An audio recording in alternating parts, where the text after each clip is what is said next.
इयत्ता 5वी नवोदयच्या अपूर्णांक या पाठातील सर्वात शेवटचा घटक म्हणजे आपण अपूर्णांकाची तुलना, लहान मोठेपणा हा पाहणार आहोत. याचा उपयोग लहान मोठेपणा ठरवणं, चढता उतरता क्रम लावणं यासाठी, अशा प्रश्नांसाठी हे काही नियम आपल्याला या व्हिडिओमध्ये देण्यात आलेले आहेत. ते आपण पाहू. पहिला नियम पाहू. पहिला नियम, अंश किंवा छेद समान असल्यास या दोन नियम, कमीत कमी हे दोन नियम पाठ असणं आवश्यक असतं. हे दोन्ही नियम आपल्याला पाठ करायचे आहेत, समजून घ्यायचे आहेत आणि लक्षात ठेवायचे आहेत. कमीत कमी हे दोन नियम या अपूर्णांकाची तुलना करण्यासाठी आपल्याला सर्वात जास्त उपयोगी पडतात, किंवा या दोन नियमाच्या आधारावर आपण कोणताही प्रश्न या पाठात अपूर्णांकाची तुलना किंवा लहान मोठेपणा यावर आधारित कोणताही प्रश्न सोडवू शकतो. म्हणून कमीत कमी हे दोन नियम तरी आपण पाठ करणं आवश्यक आहे. त्यातला पहिला नियम, हे दोन्ही नियम अंश किंवा छेद समान असल्यास वापरायचे. त्यापैकी पहिला नियम, छेद समान असल्यास ज्याचा अंश मोठा तो अपूर्णांक मोठा असतो. मग या ठिकाणी अंश मोठा, छेद समान आहे का? दोन्ही अपूर्णांकाचा छेद समान आहे, म्हणजे दोन्ही अपूर्णांकाचा छेद आहे 8. आणि हा छेद समान असल्यावर आपल्याला यामध्ये छेद जर समान असतील तर ज्याचा अंश मोठा तो अपूर्णांक मोठा, म्हणून याचा अंश मोठा. इथं 3 आहेत, इथं 5 आहे, 5 मोठे आहेत, 5 मोठे आहेत म्हणून हा अपूर्णांक मोठा आहे. याला मोठा अपूर्णांक म्हणू शकतो आपण, आणि हा छोटा अपूर्णांक. अशा पद्धतीनं कमीत कमी पहिला नियम तरी सर्व विद्यार्थ्यांना पाठच आणि समजलाच पाहिजे, त्याच्याशिवाय अपूर्णांकाची तुलना आपल्याला करता येणार नाही. यानंतर दुसरा नियम, किंवा या नियमाचा आपण आकृतीच्या साहाय्याने अभ्यास करणार आहोत. हे पहा, छेद समान असल्यास ज्याचा अंश मोठा तो अपूर्णांक मोठा. या ठिकाणी दोन आकृत्या आपण दिलेल्या आहेत. पहिला अपूर्णांक आहे 3/8. 3/8 हा अपूर्णांक आपण आकृतीच्या साहाय्याने या ठिकाणी दाखवलेला आहे. ही आकृती पहा, एका आकृतीचे समान आपण असे 8 भाग केलेले आहेत. वरच्या भागात 4 आणि खालच्या भागात 4 असे 8 भाग आहेत. 8 भागापैकी रंगवलेले 3 भाग किंवा या ठिकाणी डॉट केलेले हे 3 भाग घेतले, असा या आकृतीचा अर्थ आहे.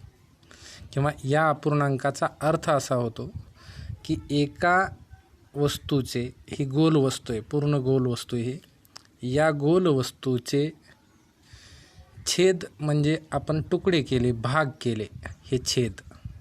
मग ते भाग किती झाले? 8 भाग झाले. त्या 8 भागापैकी आपल्याला मिळणार आहेत, म्हणजे अंश जे आहे ते आपल्याला मिळणारे भाग, त्यापैकी त्या 8 भागापैकी आपल्याला 3 भाग मिळणार आहेत, असा या अपूर्णांकाचा अर्थ होतो. त्याच पद्धतीनं आपल्याला दुसरा अपूर्णांक आपण याच्यामध्ये घेतला आहे, दोघांमध्ये ज्या तुलना करायची, तो दुसरा अपूर्णांक आहे 5/8.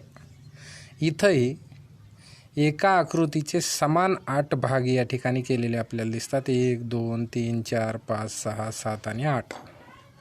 या 8 भागापैकी आपल्याला 5 भाग घ्यायचे आहेत. त्यातले काळ्या रंगानं रंगवलेले, किंवा या ठिकाणी मी पेनच्या साहाय्यानं दाखवतो एवढे भाग, म्हणजे हे 5 भाग आपण घेतले. एका आकृतीचे समान 8 भाग तयार करून त्यापैकी 5 आपल्याला मिळाले. अशा पद्धतीनं या 5/8 या अपूर्णांकाचं विश्लेषण. मग 8 भागापैकी 5 मिळाले आणि इथं 8 पैकी 3 मिळाले, तर कोणता भाग मोठा? ज्याचा अंश मोठा, म्हणजे हा 5 मोठा, म्हणून हे 5 भाग मोठे आहेत. इथं अर्ध्यापेक्षा जास्त आकृती आपल्याला मिळाली, आणि इथं फक्त अर्ध्यापेक्षाही 1 भाग कमी असणारी आकृती आपल्याला मिळाली. आकृतीच्या साहाय्यानं अशा पद्धतीनं हा पहिला नियम, छेद समान असल्यास ज्याचा अंश मोठा तो अपूर्णांक मोठा असतो, हा नियम आपण या ठिकाणी पाहिला. यानंतर आपण दुसरा नियम पाहूया. छेद समान असताना, आता अंश समान असल्यास, अंश जर समान असेल तर ज्याचा छेद लहान तो अपूर्णांक मोठा. अंश समान म्हणजे इथं उदाहरणामध्ये दिलेली 2 उदाहरणं पहा. इथं 2 अंश आहे, इथंही 2 अंश आहे. आता इथं अंश समान आहे पण छेद भिन्न आहे. छेद भिन्न असल्यानंतर छेदस्थांच्या संख्या पहा. इथं 5 आहेत, इथं 3 आहेत. 5 आणि 3. 5 आणि 3 पैकी मग कोणता अपूर्णांक मोठा? छेद लहान. ज्याचा छेद लहान म्हणजे हा छेद लहान असणारा म्हणजे हा अपूर्णांक मोठा. अशा पद्धतीनं. पण तो कसा? आकृतीच्या सहाय्यानं आपण तो पाहू. दुसरी आकृती पहा. अंश समान असल्यास ज्याचा छेद लहान तो अपूर्णांक मोठा असतो. पहिल्या नियमाच्या विरुद्ध नियम.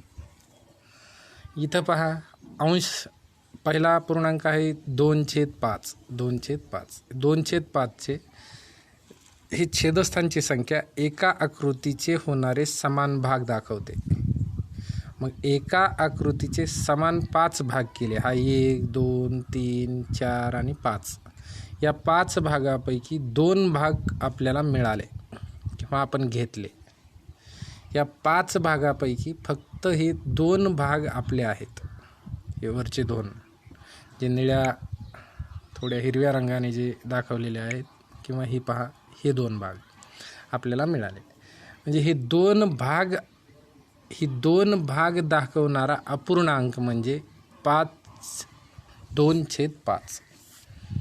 त्याच पद्धतीनं इथंही 2/3. इथलाही आपल्याला 2च भाग मिळालेत. पण कशाचे? ज्या आकृतीचे समान 3 भाग केले म्हणजे 3 छेद केले. ज्या आकृतीचे समान 3 छेद केले त्यापैकी आपल्याला 2 भाग मिळाले.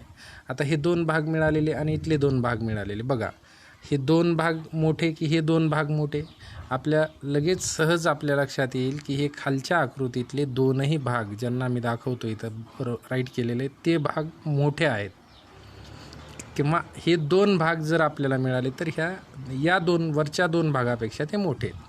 निश्चितच म्हणजे ज्याचा छेद लहान तो अपूर्णांक आपल्याला मोठा. अशा पद्धतीनं हा अपूर्णांक मोठा. हे आपल्याला सहजच या आकृतीच्या सहाय्यानं लगेच लक्षात येईल. म्हणून या आकृत्या आपण या ठिकाणी दिलेल्या आहेत. हे 2 नियम सर्वात महत्त्वाचे. यापैकी पहिल्या नियमाच्या आधारानं कुठल्याही अपूर्णांकाचे छेद समान करून आपण ज्याचा अंश मोठा तो अपूर्णांक मोठा या नियमामध्ये आपण कुठलाही अपूर्णांकाचा लहान मोठेपणा करू शकतो. त्यासाठी हा पहिला नियम पाठ असणं गरजेचं आहे. मग तरीही आणखी काही आणखी काही क्लुप्त्या आपल्याला या अपूर्णांकाच्या तुलनेमध्ये पाहायला भेटतात ते आपण पाहू. इथं 1चा फरक असणारे अपूर्णांक असे उदाहरणं आपण पाठीमागं पाठामध्ये पाहिले. इथं 1चा फरक असणारे अपूर्णांक. 1चा फरक म्हणजे एकाच अपूर्णांकात विचार करा. या अपूर्णांकाकडे बारकाईनं पहा.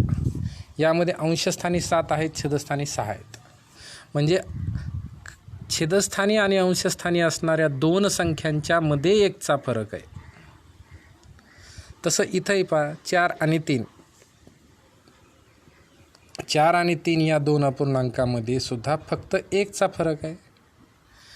अशा पद्धतीचे जर अपूर्णांक असतील तर याच्यामध्ये अंश हा छेदापेक्षा 1ने मोठा असल्यास अंश हा छेदापेक्षा 1ने मोठा म्हणजे 6पेक्षा 7 मोठे असं जर असेल तर आणि इथंही 3 छेदापेक्षा अंश हा 1ने मोठा 4 मोठा म्हणजे अंश 1ने मोठा असेल. आपल्याला सांगायचं म्हणजे जिथे अंश 1ने मोठा जर अंश मोठा असला अंश मोठा तर ज्या अपूर्णांकाचा अंश लहान असतो तो अपूर्णांक मोठा असतो. इथं थोडक्यात अंश मोठा असणाऱ्या अपूर्णांकाला आपण अंशाधिक अपूर्णांक असं म्हणतो. मग अंशाधिक अपूर्णांकामध्ये जर 1चा फरक येत असेल तर त्यातला जो अंश लहान तो अपूर्णांक मोठा. आकृतीच्या सहाय्यानं आपण समजून घेण्याचा प्रयत्न करू. अंश ज्यावेळेस मोठा असतो त्याला आपण अंशाधिक अपूर्णांक म्हणतो. अंशाधिक अपूर्णांकामध्ये आपल्याला एक पूर्ण संख्या मिळते म्हणजे ही पहिली पूर्ण संख्या आपल्याला मिळाली आणि पुन्हा काहीतरी भाग कमी पडतात म्हणून आपल्याला दुसऱ्या आकृतीचे तेवढेच समान भाग करून त्यापैकी भाग मिळवावा लागतो. हे अंशाधिक आकृत्या असल्यामुळे इथं एकाच अपूर्णांकाच्या अनेक आकृत्या आपल्यास पाहायला मिळतील. म्हणून इथं 2 आकृत्यांमधून आपल्याला ते भाग घ्यावे लागले. भाग कमी पडल्यामुळं दुसरी आकृती आपल्याला घ्यावी लागेल. म्हणून या 2 आकृत्यातून आपल्याला 7 भाग मिळतील. कारण 6 भाग तर एका आकृतीचे करायचे आहेत. एका आकृतीचे 6 भाग, पण आपल्याला त्यापैकी पाहिजेत 7. म्हणून 7वा भाग मिळविण्यासाठी दुसरी 30 आकृती आपल्याला घेऊन त्या आकृतीचे समान 6 भाग करून 6 पैकी आपल्याला इथला एक भाग घ्यावा लागेल आणि इथले 6 पैकी 6 भाग घ्यावे लागतील. असे 6 आणि 1 7 अशा पद्धतीनं 6 7/6 असा अपूर्णांक किंवा असा भाग आपल्याला मिळेल. अशा अपूर्णांकामध्ये अंश छेदापेक्षा 1ने मोठा. आता बघा 6 पेक्षा 7 1ने मोठे. तसंच दुसरा अपूर्णांक आहे 3 पेक्षा 4 मोठे. इथंही एका आकृतीचे समान 3 भाग करून त्यापैकी 4 भाग घ्यायचे, पण एका आकृतीचे 3च मिळतील. मग अशा दुसरी आकृती घेऊन किंवा दुसरी वस्तू घेऊन त्या वस्तूचे समान 3 भाग करून त्यापैकी 1 आणि इथला 3 भाग करून त्यापैकी 3, इथले 3 आणि इथला 1 असे छेद समान असताना अपूर्णांकाची बेरीज करताना आपण करतो की अंशांशाची बेरीज. छेद समान जशाल तसा 1 आणि वरचे 3 आणि 1 4 अशा पद्धतीनं म्हणजे 4/3 असा अपूर्णांक आपल्याला इथं मिळाला. म्हणजे इथले 1 2 3 भाग आणि इथला एक 4 भाग असे 4 भाग एका आकृतीचे समान 3 भाग करून आपल्याला मिळाले.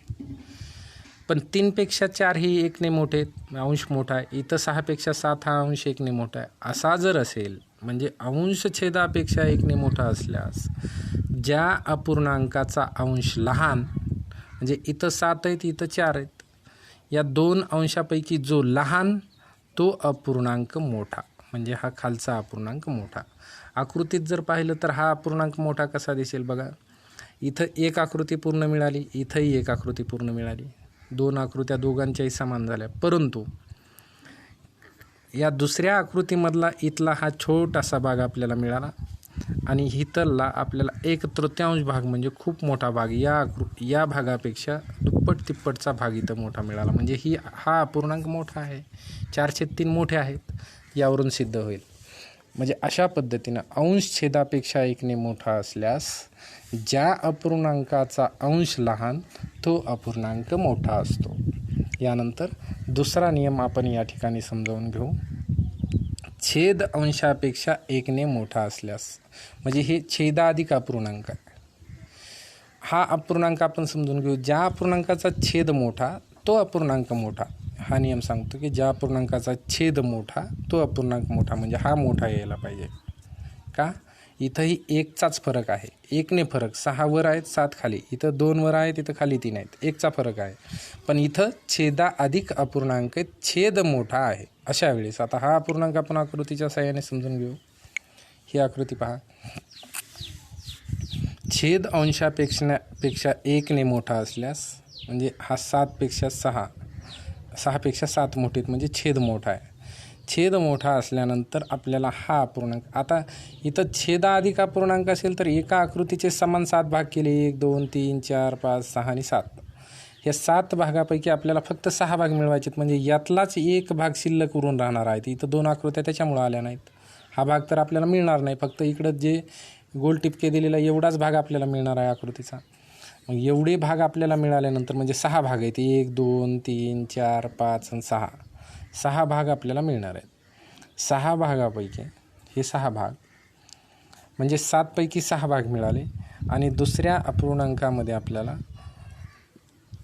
इथंही तसंच आहे. 2 ही 3 ही 2 पेक्षा मोठे आहेत, म्हणजे छेद मोठा आहे. एका आकृतीचे समान भाग 3 केले. 1 2 3. त्यापैकी आपल्याला 2 भाग घ्यायचे आहेत, म्हणजे हे 2 भाग आपण मिळवले आणि हा 1 भाग आपल्याला मिळणार नाही. हे 2 भाग आणि हे 6 भाग याच्यापैकी मोठा कोणता? तर ज्याचा छेद मोठा तो अपूर्णांक मोठा. 1चा फरक असेल तर छेद आणि छेद हा अंशापेक्षा 1ने मोठा असल्यास ज्या अपूर्णांकाचा छेद मोठा तो अपूर्णांक मोठा असतो. म्हणजे याचा छेद मोठा आहे म्हणून हा अपूर्णांक मोठा आहे, म्हणजे हा मोठा. आपल्याला आकृतीमध्येच हा जास्त भाग दिसतो आहे आणि हा जास्त भाग आपल्याला इथं या लाल रंगापेक्षा हा येलो कलरचा इथं संत्री कलरचा जो भाग आहे तो आपल्याला कमी दिसतो आहे, म्हणजे हा वरचा अपूर्णांक मोठा आहे. हे थोडेसे नियम किचकट वाटत असतील तर पहिले 2 नियम परफेक्ट पाठ करायचे आणि त्या 2 नियमांच्या आधारे ज्याचा छेद आपण समान करून घ्यायचा, दिलेल्या अपूर्णांकाचा छेद समान करून आपण लहान मोठेपणा ठरवू शकतो. म्हणून हे नियम राहिले लक्षात तर ठीक, अन्यथा एवढे नियम पाठ करण्यापेक्षा हे नियम तयार कसे करता येतील ते पाहण्याचा प्रयत्न करा. तो सराव आपल्याला करता आला पाहिजे की नियम तयार कसा करायचा, शोधायचा कसा, त्या पद्धतीनं. आता इथे आपण तिसरा एक इथं अंश आणि छेदातील समान फरकाचा एक नियम या ठिकाणी पाहणार आहोत. इथं 2 नियम आहेत. छेदाधिक अपूर्णांक असेल म्हणजे छेद मोठा असेल, अंश व छेद यातील फरक समान असल्यास ज्या अपूर्णांकाचा अंश व छेद मोठा तो अपूर्णांक मोठा. मग आता छेद दोघांमध्ये समान फरक हा सगळ्यात महत्त्वाचा घटक आहे. इथं समान फरक, समान म्हणजे 2 अपूर्णांकातला समान फरक नाही, एकाच अपूर्णांकाच्या अंश आणि छेदातला समान फरक. मग आणि 3 आणि 7 मध्ये कितीचा फरक आहे? इथं 3 आणि 7 मध्ये 4चा फरक आहे. इथं 9 आणि 5 मध्ये कितीचा फरक आहे? 5 आणि 9 मध्ये 4चा फरक आहे. असा जर समान छेद आणि अंशामध्ये समान फरक असणारे जर अपूर्णांक आपल्याला दिले, त्यामध्ये अंशही समान नाही, छेदही समान नाही, फक्त दोघांमधला फरक समान आहे अंश आणि छेदातला. अशा वेळी जर छेदाधिक अपूर्णांक असेल म्हणजे इथं 7 मोठे आहेत 3पेक्षा, इथं 5पेक्षा हे 9 मोठे आहेत असं जर असेल तर त्यासाठी हा नियम लागू होतो की अंश व छेद यातील फरक समान असल्यास ज्या अपूर्णांकाचा अंश व छेद मोठा तो अपूर्णांक मोठा. मग हा अपूर्णांक या ठिकाणी मोठा मिळेल. हा नियम आपण आकृतीच्या साहाय्यानं पुढं समजून घेण्याचा प्रयत्न करू. या ठिकाणी ते 2 अपूर्णांक दिलेले आहेत, 3 आणि 5. 3 आणि